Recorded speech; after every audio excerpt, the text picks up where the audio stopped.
You are watching Sintu.com channel. বন্ধুগণ আসসালামু আলাইকুম ওয়া রাহমাতুল্লাহ। আশা করি আপনারা সকলে ভালো আছেন। অনেকদিন যাবতই অনেকেই আমাকে অনুরোধ করছেন যে প্রাক নিবন্ধন ফর্ম হজে কিভাবে পূরণ করা যায় একটু মেহেরবানি করে জানাবেন।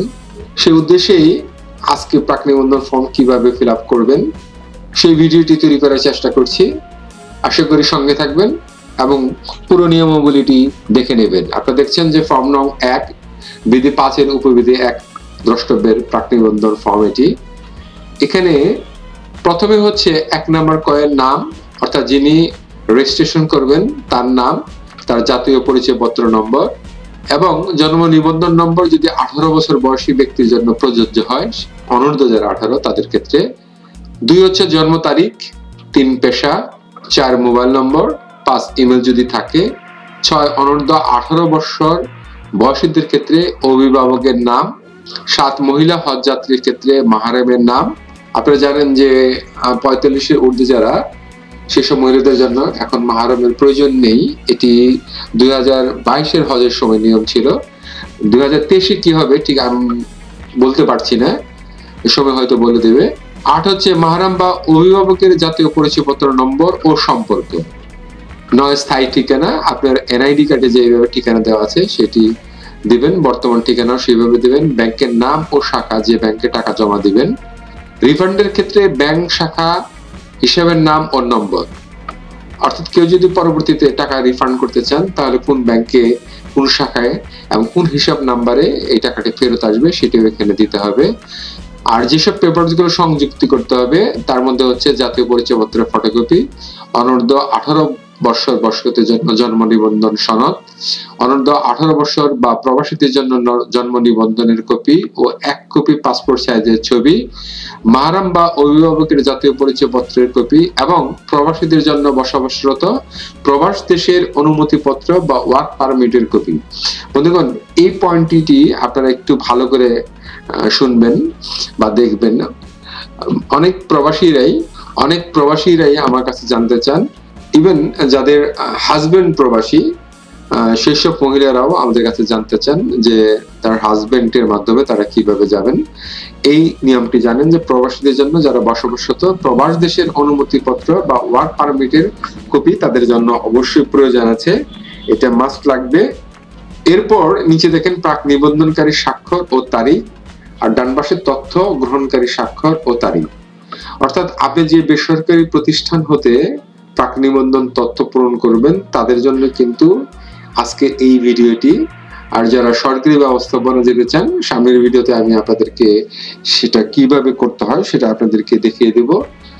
একদম প্র্যাকটিক্যাল আপনাদেরকে দেখাবো যে কিভাবে সরকারিভাবে নিবন্ধন করা যায়। প্রাক নিবন্ধন ফর্ম করার পরে যদি আপনি সিলেকশনে আসেন তাহলে আপনাকে পরবর্তীতে নিবন্ধনের জন্য যে রেজিস্ট্রেশন টাকা জমা দিয়েছিলেন এর বাইরে হজের জন্য যে টাকাগুলো নির্ধারণ করা আপনার জন্য হবে সে টাকা আপনাকে ব্যাংকে এখানে জমা দিতে হবে। এগুলো সাধারণত যে ট্রাভেল এজেন্সির মাধ্যমে আপনারা যান তারা এগুলো করেন।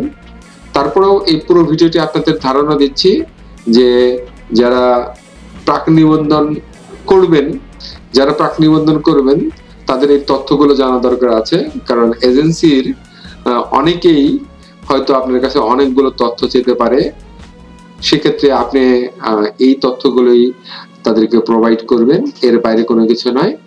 সাধারণত তারাই এই ফর্মগুলো ফিল আপ করে সরকারি খাতে জমা দেন, কিন্তু আপনাদের এই তথ্যগুলো প্রত্যেকটা জানা দরকার আছে। আমি আবারও দেখাচ্ছি, নাম, জাতীয় পরিচয়পত্র, জন্ম তারিখ, পেশা, মোবাইল নম্বর।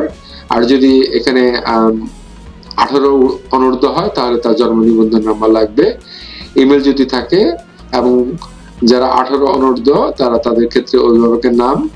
অবশ্যই এখানে আপনারা মনে রাখবেন আপনার যে এনআইডি তে যে নামটি আছে সেইভাবে আপনার নামটি এখানে দিবেন। মহিলা হজ যাত্রীর ক্ষেত্রে মাহরামের নাম, মাহরাম বা অভিভাবকের জাতীয় পরিচয়পত্র নম্বর ও সম্পর্ক, স্থায়ী ঠিকানা, বর্তমান ঠিকানা,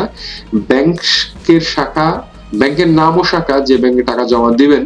রিফান্ডের ক্ষেত্রে ব্যাংক ও শাখা হিসেবে নাম ও নম্বর সংযুক্তি থাকতে হবে। জাতীয় পরিচয়পত্রের ফটোকপি, অনূর্ধ্ব 18 বছর বয়স্কদের জন্য জন্ম নিবন্ধন সনদ, অনূর্ধ্ব 18 বছর বা প্রবাসীদের জন্য জন্ম নিবন্ধনের কপি, 1 কপি পাসপোর্ট সাইজের ছবি, মাহারাম বা অভিভাবকের জাতীয় পরিচয়পত্র কপি এবং প্রবাসীদের জন্য বসবাসরত প্রবাস দেশের অনুমতিপত্র বা ওয়ার্ক পারমিটের কপি।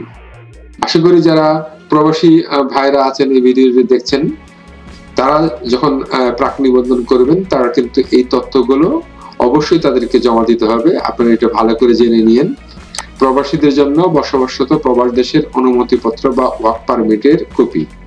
যারা বিদেশ থেকে জানতে চান তারা এই তথ্যগুলো জেনে গেলেন, এরপর আপনারা নিজেরাই এই তথ্যগুলো আপনারা প্রোভাইড করতে পারবেন। তারপর এই ফর্মটি স্বাক্ষর করে আপনি আপনার যে এজেন্সি আছে তার কাছে দিয়ে দেবেন। আশা করি বন্ধুগণ এই প্রাক নিবন্ধন ফর্ম কিভাবে ফিল আপ করতে হয় সেটি আপনারা বুঝতে পারলেন, অবগত হলেন। এইভাবে আপনারা ফর্মগুলো ফিল আপ করবেন।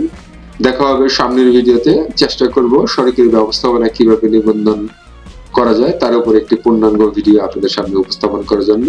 সকলে ভালো থাকবেন, সুস্থ থাকবেন। আসসালামু আলাইকুম ওয়া রাহমাতুল্লাহ। Thanks for watching my channel. Sintu.com